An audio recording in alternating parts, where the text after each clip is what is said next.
प्यारे देशवासियों, नमस्कार। अभी अंकिता भंडारी के बारे में पिछले पार्ट 1 में हमने बात की है।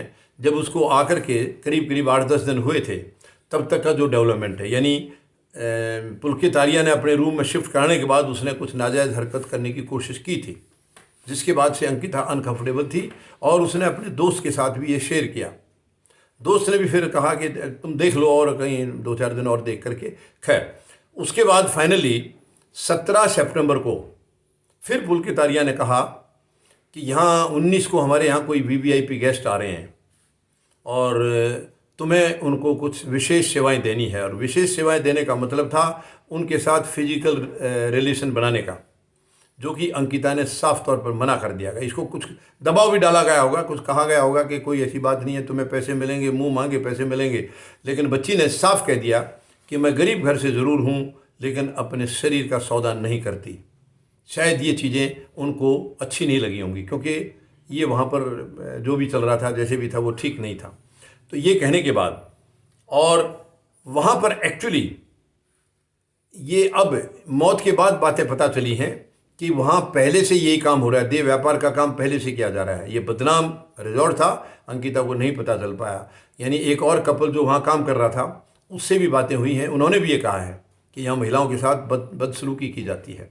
खैर, अब 17 सितंबर को जब अंकिता ने मना कर दिया है और इसके बाद इसने सोचा अब मैं यहाँ शायद नहीं रह पाऊँगी, तो इसने अपने दोस्त से साझा की है। इसके साथ साथ एक और एम्प्लॉय था जो कुछ दिन अंकिता के साथ जैसे रहा है यहाँ रिजॉर्ट में, उसके बाद वो छोड़ गया था, तो इसको उसका व्यवहार काफ़ी अच्छा लगा। उस बच्चे से इसने बात की है अंकिता ने कि मुझे तो यहाँ से नौकरी छोड़नी पड़ेगी, शायद यहाँ मैं नहीं रह पाऊँगी, और मेरे लिए कोई रहने की जगह कहीं आसपास में हो और कोई नौकरी भी हो तुम्हारे नज़र में, या मैं नौकरी वहाँ आकर ढूंढ लूँगी। तो उसने अपने पिताजी से अंकिता की बात कराई और इसके पिताजी ने बोला कि यस बेटा, हमारे पास एक रूम है, तुम यहाँ किराए पर रह सकती हो, और जॉब की भी हम कोशिश करेंगे, तुम्हें कोई अच्छी जॉब मिल गई तो।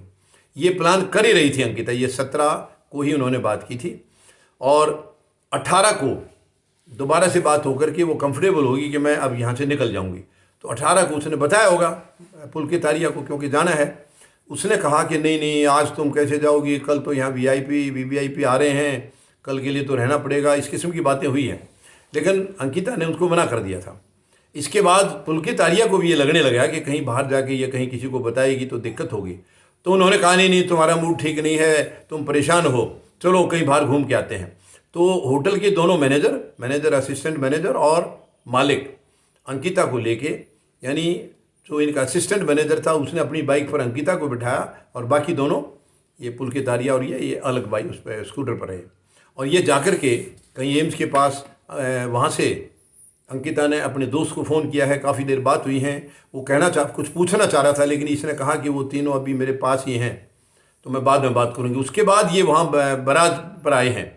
वहाँ भी ऐसे ही लगा है कि शायद मैं अभी कुछ बातचीत वो दोबारा करें। तो जब दोबारा बात होने लगी तब भी वो साथ में खड़े थे, तब भी उसने यही कहा कि मैं रिजॉर्ट में जाकर के तुम्हें दोबारा कॉल करूँगी, अभी फ़िलहाल ये साथ हैं, मैं ज़्यादा बात नहीं कर पाऊँगी। इस किस्म की बात हुई हैं। और उसके बाद वहाँ कुछ झगड़ा हुआ है, उसी टाइम हुआ या क्या हुआ है, उसके बाद से जो दोस्त था इनका, 9 बजे के बाद से जब इसका फ़ोन नहीं आया अंकिता का, तो वो खुद फ़ोन कर रहा था और फ़ोन इसका स्विच ऑफ आ रहा था। जब स्विच ऑफ आया तो वो परेशान हुआ है कि क्या बात है, फ़ोन क्यों स्विच ऑफ है, क्या कारण है। काफ़ी देर परेशान रहा। उसके बाद जब परेशान हुआ है तो उसने सोचा कुछ तो ज़रूर गड़बड़ है, तो वो भी चिंता में आ गया, क्योंकि आपस में बहुत अच्छे दोस्त थे, काफ़ी करीबी दोस्त थे ये। वो भी चिंता में आ गया, क्या कारण है। अब इसके आगे का क्योंकि और बच गई हैं कुछ बातें, तो एक तीसरा पार्ट हम इसका और बनाएंगे। धन्यवाद। जय जवान, जय किसान, जय हिंद।